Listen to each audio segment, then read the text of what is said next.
Hi guys, it's me again, Line Eyes Official. Nagbablog para sa inyo ng pawang katotohanan lamang at walang halong kasinungalingan. Ito ay vlog na totoo ang nilalaman. Good morning, good afternoon, good evening sa atin pong mga subscribers, viewers, and followers sa ating FB page, Line Eyes. Sana po ay lagi kayong nasa mabuting kalagayan. Sa mga kapwa ko OFW, sana po ay lagi tayong lumaban para sa ekonomiya ng bayan.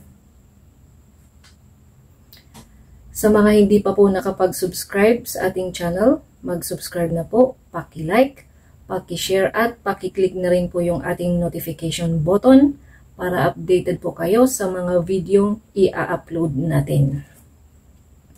So, ang topic natin for today ay yung nakita ko sa post ng ABS-CBN News.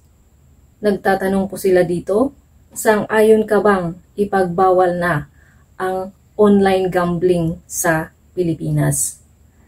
Tapos, ang susunod, itong pinangunahan ni DSWD Secretary Rex Gatchalian na launching of ceremonial ng benteng bigas meron na sa Walang Gutom program. And the last, gusto ko pong bigyan ng reaksyon ang sinabi ni mahal na Pangulo. Marcos to newly elected politicos.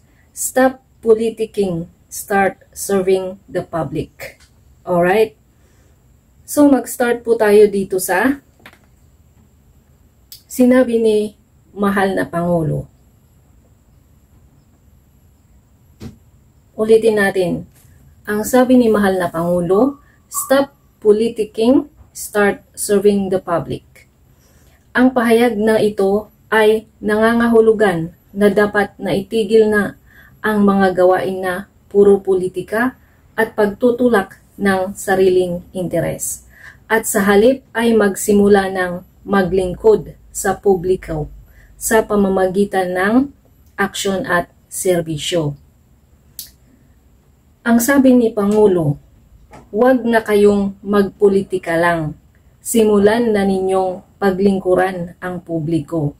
Ito ay nangangahulugan na dapat na kayo ay magbigay ng importansya sa mga pangangailangan ng tao at magtrabaho para sa kanilang ikakabuti. Sa halip na maghabol lang ng sariling interes at kapangyarihan. Ano ba yung mga halimbawa ng paglilingkod sa publiko? Pagtugon sa mga pangangailangan ng mga tao.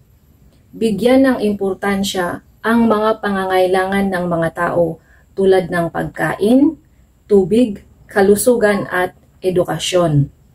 Pagbibigay ng serbisyo. Magbigay ng mga serbisyo tulad ng pagtuturo, pag-aalaga ng kalusugan at pagtulong sa mga nangangailangan. Pagpapanatili ng kaayusan.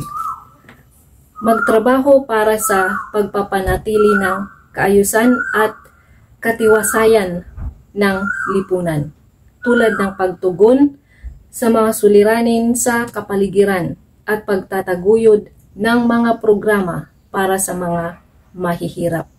Sa ganitong paraan, ang mga nasa posisyon ng pamumuno ay makakapagbigay ng tunay na serbisyo sa publiko at makakatulong sa pag-unlad ng lipunan. Yan po ang eksplanasyon sa sinabi ni mahal na Pangulo. Dito naman po tayo sa benteng bigas meron na sa Walang Gutom program o WGP ng Pilipinas.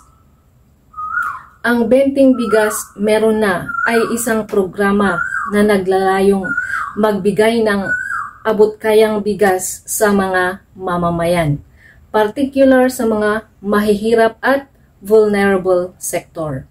Ito ay bahagi ng Walang Gutom program o WGP ng Department of Social Welfare and Development or DSWD na naglalayong tugunan ang problema ng kagutuman sa bansa.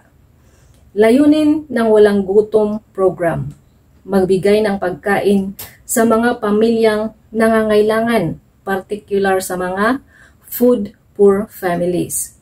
Tiyakin na ang mga benepisyaryo ay may akses sa masustansyang pagkain. Tulungan ang mga pamilyang nangangailangan upang sila ay makabangon muli sa kahirapan. Ano ang benepisyo ng benteng bigas meron na? Abot kayang bigas sa halagang 20 pesos kada kilo. Makakatulong sa mga pamilyang nangangailangan upang sila ay may akses sa masustansyang pagkain.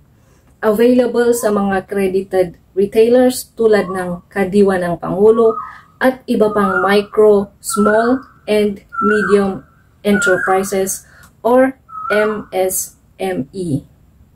Sa ngayon, ang programa ay may mahigit 250,000 na benepisyaryo sa 22 lalawigan sa bansa. At ang layunin ng DSWD ay makapagbigay ng tulong sa 1 milyong food families pagsapit ng 2027. Sa mga nagsasabi pong wala pong ginagawa ang ating administrasyon, makinig po kayo sa channel na ito at marami po tayong tatalakaying mga proyekto na ginagawa ng Pangulo. Alright? Dito tayo sa gambling, online gambling. Ano ang sabi ng ABS-CBN? Sang-ayon ka bang ipagbawal na ang online gambling sa Pilipinas? Ang sagot ko, oo. Bakit? Ito ang paliwanag, makinig kayo. Pakibuksan lang po yung inyong mga mata at ang inyong kaisipan para maunawaan po ninyo ang aking pinagkukuda dito. Ano ang maling naidudulot ng online gambling sa Pilipinas at sa iba't ibang panig ng mundo? Ang online gambling ay may ilang mga negatibong epekto sa lipunan at ekonomiya. Nandito yung epekto sa ekonomiya, epekto sa lipunan, epekto sa pamilya.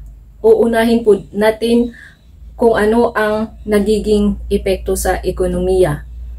Number 1, malaking halaga ang taya. Ayon sa mga pagtataya, maaaring umabot sa 600 billion pesos hanggang 1 trillion pesos kada taon ang kabuoang taya sa online gambling, na mas malaki pa sa kabuoang halaga ng ani ng palay at livestock sa bansa. Number 2, kawalan ng kontrol sa paggastos. Ang online gambling ay maaaring magdulot ng kawalan ng kontrol sa paggastos ng mga tao, lalo na sa mga mahihirap at vulnerable na sektor. Epekto sa lipunan, pagkakalulong sa sugal. Ang online gambling ay maaaring magdulot ng pagkakalulong sa sugal na maaaring humantong sa pagkawasak ng mga pamilya at buhay ng mga tao. Sunod, panganib sa mga kabataan. Ang mga kabataan ay madaling maapektuhan ng online gambling, lalo na sa pamamagitan ng mga social media platforms tulad ng Facebook, Twitter, Instagram at TikTok. Pangatlo, krimen at korupsyon. Ang online gambling ay maaaring magdulot ng pagtaas ng krimen at korupsyon, lalo na sa mga lugar na may malaking presensya ng mga online gambling operator. Ano naman ang epekto sa pamilya? Number 1, pagkawasak ng mga pamilya. Ang online gambling ay maaaring magdulot ng pagkawasak ng mga pamilya, lalo na kapag ang mga magulang ay nalululong sa sugal at nawawalan ng interes sa kanilang mga anak at pamilya. Number 2, pagkabahala ng mga magulang. Ang mga magulang ay dapat mag-ingat sa mga anak nila na maaaring maapektuhan ng online gambling, lalo na sa pamamagitan ng mga mobile device at social media. So, yun po ang hindi magandang naidudulot ng online gambling, hindi lang po sa Pilipinas kundi sa iba't ibang parte ng mundo. Sana po ay naintindihan niyo po yung ating topic for today. Salamat po sa inyong pakikinig. Sa mga hindi pa po nakapag-subscribe sa ating channel, mag-subscribe na po. Paki-like, paki-share at paki-click na rin po ang ating notification button para updated po kayo sa mga videos na i-upload po natin. Maraming salamat sa ating teammates na laging sumusuporta sa ating munting channel. Shout out Team Assassin, Team Masipag, Watch to Watch Global Team. Sa mga nagpo-promote po ng ating channel, paki-subscribe na rin po si Ibalitabay, si Ma'am Carclea, si Kuya Tokis, Simply Tokis Vlog, at marami pa pong iba na mga PBBM vloggers, no? Salamat po sa inyong lahat. Mag-ingat po kayo palagi. I love you all. Bye-bye.